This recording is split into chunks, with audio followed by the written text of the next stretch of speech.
Good day. So we're going to discuss the SDG 11. So sustainable cities and communities.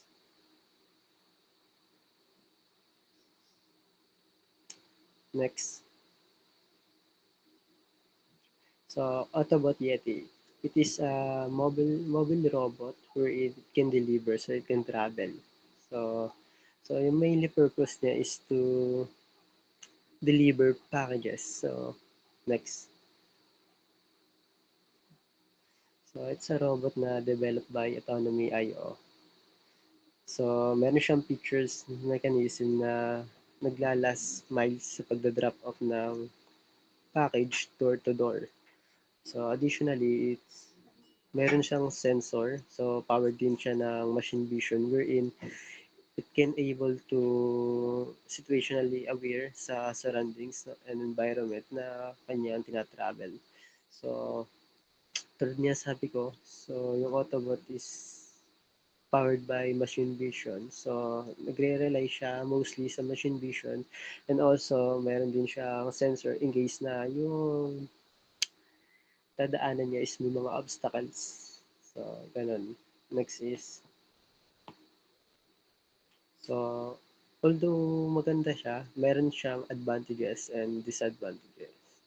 So, first is yung, it is convenient to deliver food. So, similar siya sa Grab, Foodpanda, ganun. Ang kaibahan niya lang is robot siya. So, walang tao. But it's controlled by human also. In case na may mangyari sa pagta-travel ng packages. And next is it attracts customer attention. So, nung dineploy nila to noong 2014, so sa Chicago, sa Canada is nagkaroon ng relevant na tumaas yung nag-o-order since pag nakita mong robot is maengganyo ka like how possible yung gano'n. Next is yung disadvantages niya. So, so although maganda nga siya at powered siya ng machine vision and sensor, meron pa rin problema siya when it comes to outdoor. So, possible na yung isang highway na dinadaan niya is after a few years is magbago na, magkaroon ng bagong obstacle, establishment na pwedeng makagulo sa ability ng robot mag-process ng task like i-captured at i-recognize yung mga dinadaanan niya. Another thing is, since di naman siya ganun sobrang bilis and controlled siya ng human, is human itself can harm it. Halimbawa, if yung place na naka-deploy yung isang Autobot, meron dong mataas na crime rate. So, pwede siyang nakakid like that. So, para makita natin kung paano siya mag-work. So, meron kami video na ipapanood.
So, kita niyo naman na nakakapag-deliver siya ng package. So, in what way siya nakakatulong sa SDG 11? So, since nakakapag-deliver siya ng package ng autonomy is nabibigyan niya ng chance na sa isang job list na mas mabilis yung pagde-deliver ng hindi madaming tao yung kailangan gumamit. So, isa siyang convenient. Then, next is, so, siguro, if possible, di ba, in the future na mabigyan siya ng other features like it can move sa mga stairs and like magkaroon siya ng parang gantry na hand. So, hindi niya basta ipapatak yung mga packages. So, yun lang. Today, we will be discussing the Ella, a smart driving stroller for modern parents. So, si Ella, meron siyang push assist, and hands-free cruising, brake assist and auto parking, dual motor drive system, adaptive push and brake assistance, onboard sensors, multi-level braking system, advanced driver assist system, rock my baby mode, and a high load capacity. So, si Ella po ay isang self-driving na stroller na showcase noong 2023. And ang main purpose po talaga ng founders ni Ella is para mas mapadali po yung buhay ng isang parent, or in their exact words is to take the load off your shoulders and provide an extra set of eyes to ensure the safety of the baby.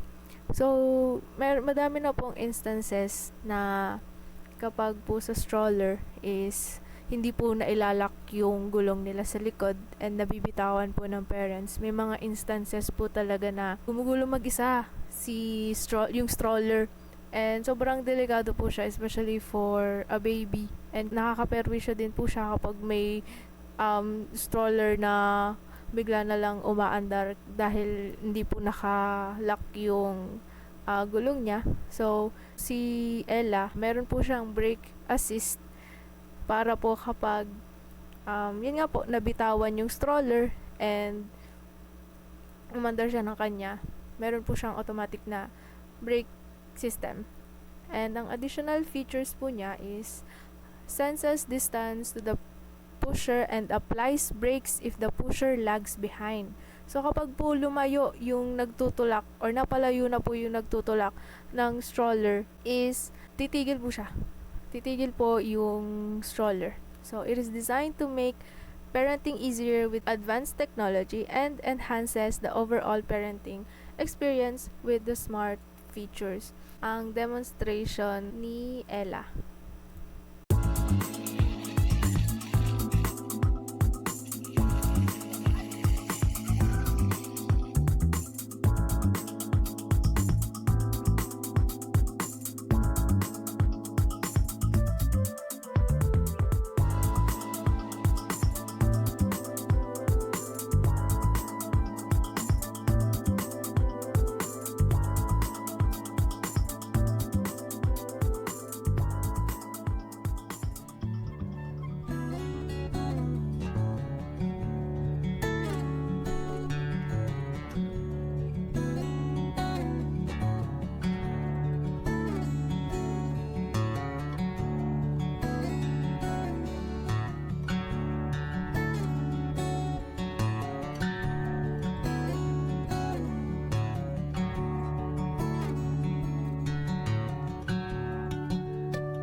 So, based naman po sa demo or dun sa video demo kay Ella, sobrang laking tulong din po talaga sa parents yung stroller na yon, dahil hindi man po totally mapapadali yung buhay ng isang parent, pero hindi rin din po siya, parang mababawasan po yung workload ng isang parent. Although hindi man po siya like sobrang perfect, dahil meron at meron pa rin po siyang limitations. But still, it's good to know na as time goes by, as we progress as a human being, na-adapt na din po natin yung technology. E paano po siya pasok sa SDG 11? So, as a community, sobrang galing lang din po dahil may mga taong nakakaisip and nakakapag-develop ng mga bagay na ganito as help or dagdag tulong sa ibang tao. So, we progress as a community. Ayun lang po. So, ang next po is real-time surveillance. So, this is the real-time surveillance or the police robot, Nightscope K robots. So assist police officers in emergencies, record and play videos used in numerous American cities, help control shooting in shopping malls. K5 robots equipped with cameras, sensors, and AI technology provides real-time information to police officers. So basically, ang ginagawa lang po ni Nightscope is siya po yung, syempre po, alam naman po natin hindi po kayang ng manpower na ng police department ng cities in everywhere in the world na libutin po yung buong city araw-araw or gabi-gabi. Human lang po tayo. Humans have limitations.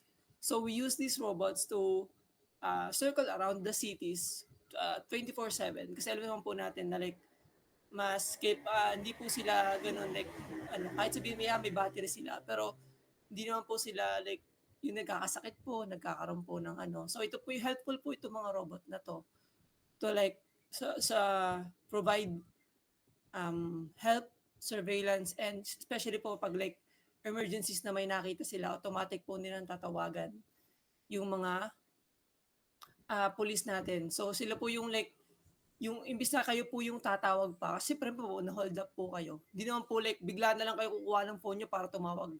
Or like bigla kayong na like natutukan ng baril, di ba? Hindi naman po kayo biglang dudukot ng cellphone para tumawag. So ito po yung mga robot ito pag nakadetect po sila ng mga gantong site na na ipoprovide po nila ito sa police agad para pumupuntahan kayo kahit di na po kayo tumawag. So, next po, ito po yung sa Los Angeles, ito po yung nirelease po nila ito from 2018 to 2019.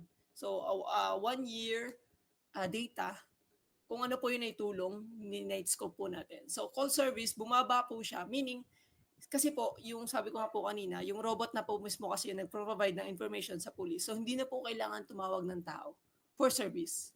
So, meaning, yun nga po, hindi na po kayo kailangan pang mas mabilis po siya. Hindi na po kayo kailangan mag-dial pa or something.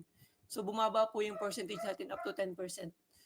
And yung crime reports bumaba din po. Kasi nga po, nung nalaman po, syempre po, nalaman po ng mga kriminal na naglilibot po na nga po ganito, naunti na po yung crime reports. Kasi nga po, mas madami na po yung naglilibot, hindi lang po tao. Syempre, meron pa rin po, kahit sabihin na may mga Nightscope tayo, is may mga naglilibot pa rin police, pero dumagdag pa lalo sila kasi nagkaroon po tayo ng Nightscope. And yun nga, bumaba po siya na up to 46%. So, ang arrest po is tumaas po siya ng up to 27%. So meaning madami po talagang nahuhuli na. Madami po talaga siyang nahuhuli na nung simula po nung dineploy or nagkaroon po ng implementation ng ganito pong robot. And yung citation, ito po yung yung citations po sa mga warnings, especially po sa like traffics, citations ng mga like parkings, mga ganun po. So bumaba po siya kasi po pag nakikita po nila, natatakot na po ang tao.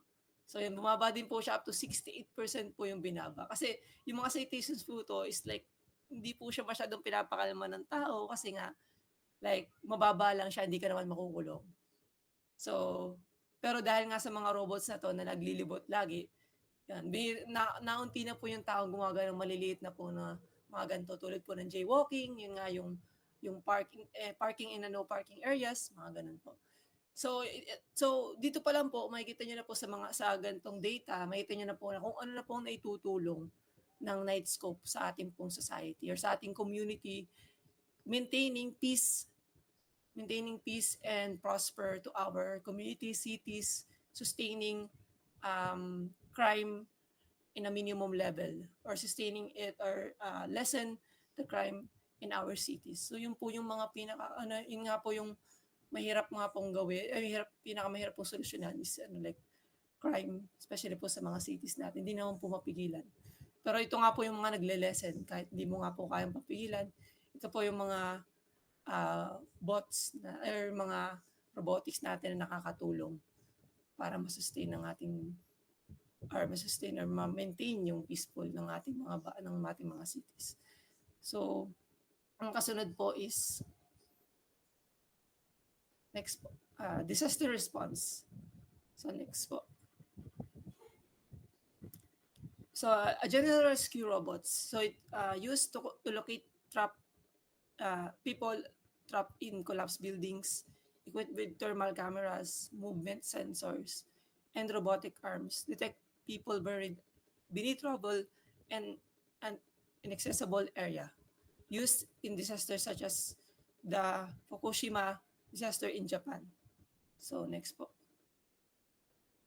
So the Keloid humanoid robot developed by Kawasaki Heavy Industries capable of lifting and carrying injured people to safety. Useful in dangerous situations or fires or equipped with arms and legs to remove rubble and assess hard to reach areas. So ito pong robot na to is for disasters and yun nga po yung rescuing people in disaster areas such as fire nga po. Siyempre, ang maganda po siya kasi hindi na po natin kailangan magpasugod ng mga tao sa sunog. So yung mga cameras po niya, yun nga po sinabi ko po kanina na sa thermal camera. So in case po siya na nag-smoke or sunog na hindi na po makita yung tao, it can detect slight movements ng tao. Na makikita na po niya na like konting tunog lang, movement lang, madedetect niya kung nasan yung tao. Gamit po ng cameras niya and motion detections. So, yun nga po, pag mas kaya po niya mag-lift ng mga rubble para po mabuhat niya in case po of tsunamis,